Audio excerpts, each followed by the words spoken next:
Hello everyone, welcome to algo Bangla 29। আজকে আমরা চলে আসছি বেসিক সি প্রোগ্রামিং দিয়ে কোড ফোর্সেসের আরও একটি প্রবলেম সলভিং ভিডিও নিয়ে।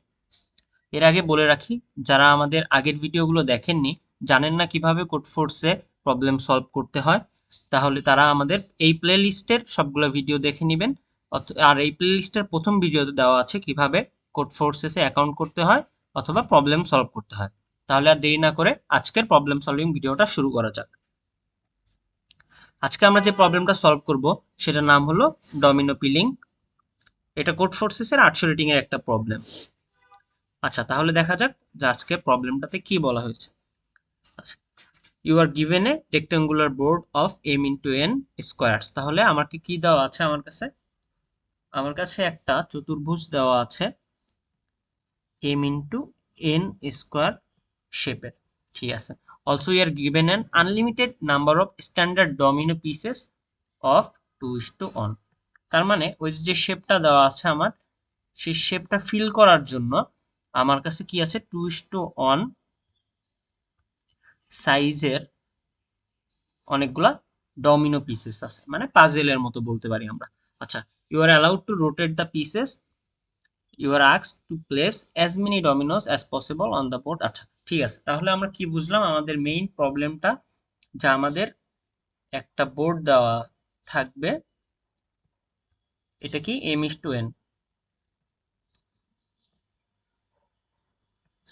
m is to n, এই সাইজের একটা বোর্ড দেওয়া আছে। আর আমার কাছে কি আছে, ছোট ছোট পিস দেওয়া আছে, আনলিমিটেড পিস দেওয়া আছে 2:1,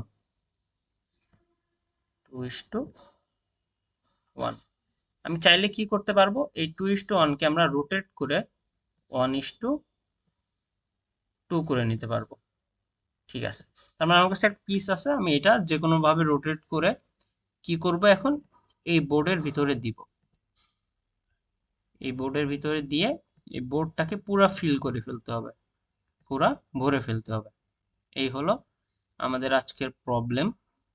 আচ্ছা, এখানে কিছু কন্ডিশন দেওয়া আছে কি, is dominoes completely covers two squares.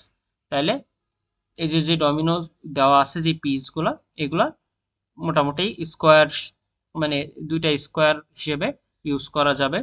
R no two Domino's overlap, মানে এই যে একটা পিস আমি দিয়ে এর উপরে আর একটা পিস দিতে পারবো না, অবশ্যই আমার সাইডে দিতে হবে। আরেকটা শর্ত কি দেওয়া আছে, is domino lies entirely inside the board.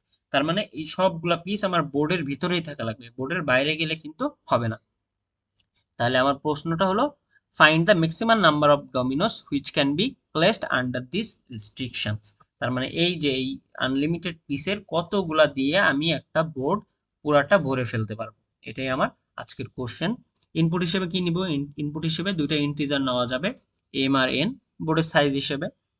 R output হিসেবে একটা নাম্বারে আসবে, সেটা কি ম্যাক্সিমাম নাম্বার অফ ডমিনোস।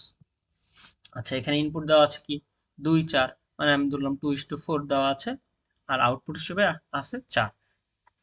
এখন আমরা দেখবো যে এই প্রবলেমটা আসলে কিভাবে সলভ করব, বা আমরা কিভাবে বুঝতে পারবো যে ম্যাক্সিমাম কয়টা আমাদের দরকার হবে ডমিনো পিসেস। ঠিক আছে, তাহলে আমরা একটু দেখি।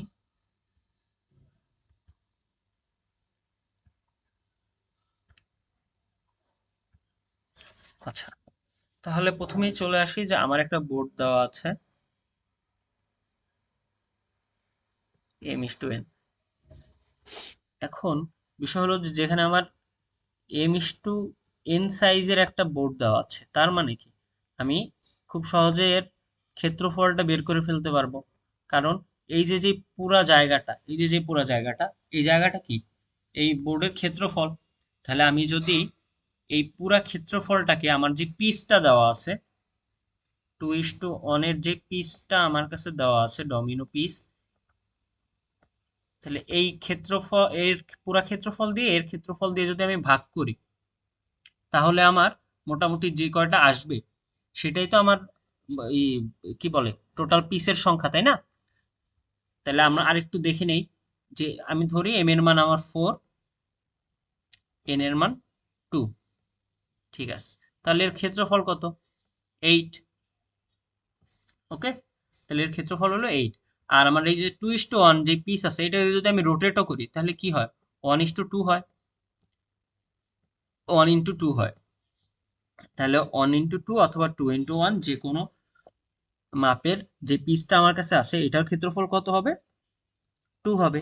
তাহলে এখন যদি আমি এই ক্ষেত্রফল দিয়ে এই ক্ষেত্রফলটা ভাগ করি, তাহলে তো আমি পেয়ে যাবো যে টোটাল কতটা পিস আমার লাগবে। তাহলে আমরা সেই কাজটাই করব। সেই কাজটা আমরা কিভাবে করছি একটু দেখে নেই। আচ্ছা, এখানে যেহেতু বেসিক সি দিয়ে আমাদের প্রবলেমটা শুরু, তাহলে আমরা কি করছি, hash include stdio dot H integer main. আমরা দুইটা ইন্টিজার নিছি এম আর এন ইনপুট হিসেবে। আচ্ছা, নিয়ে নিলাম স্ক্যান এফ দিয়ে পার্সেন্ট ডি দিয়ে আমরা ইনপুটটা নিয়ে নিলাম। এইবারে যে প্রিন্ট এফ এর ভিতরকে আমার একটা ইন্টিজারই প্রিন্ট করতে হবে। সেটা কি? এই যে এই দুইটার গুণফল, এই এম আর এন এর গুণফল আমার ক্ষেত্রফল, ভাগ হলো 2। ভাগ 2 কেন? কারণ আমার কাছে দেওয়া আছে 2:1 একটা পিস, যার ক্ষেত্রফল হলো 2। যার কারণে তাহলে আমি এই বোর্ডের ক্ষেত্রফল ভাগ আমার পিসের ক্ষেত্রফল দিলে যেই ইন্টিজারটা বের হবে সেটাই হলো আমার কাঙ্ক্ষিত অ্যান্সার। ঠিক আছে, আমরা এখন এটা সাবমিট করে দেখি যে আসলে ঠিক আছে কিনা।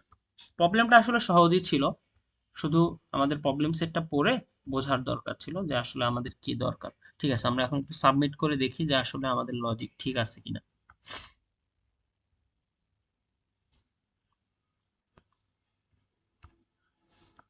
আচ্ছা, সাবমিটের সময় আমরা কি কি জিনিস খেয়াল করব? যে আমাদের ল্যাঙ্গুয়েজ ঠিক আছে কিনা। আর একটা হলো আমরা এখানে সোর্স কোড কপি করেও দিতে পারি অথবা এখানে ফাইল হিসাবেও দিতে পারি।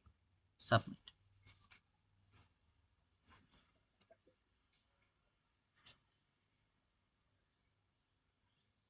আচ্ছা, অ্যাকসেপ্টেড হয়ে গেছে, তার মানে আমাদের কোডটা ঠিক ছিল। তাহলে এই ছিল আমাদের আজকের প্রবলেম। প্রবলেমটা মোটামুটি সহজ ছিল। আমরা জাস্ট প্রশ্নটা পড়ে আমাদের বুঝতে হবে যে কি চেয়েছে, এটাই আমাদের আসলে প্রবলেম সলভিং এর মেইন কাজ। ঠিক আছে, আজকের আজকের ভিডিওটা এই পর্যন্তই। ভিডিওটা ভালো লাগলে অবশ্যই ভিডিওতে লাইক দিবেন, কমেন্ট করবেন, আর আমাদের চ্যানেলটা সাবস্ক্রাইব করে বেল আইকনটি ক্লিক করে দিবেন, যাতে করে যে কোনো নোটিফিকেশন আপনারা প্রথমেই পেয়ে যান।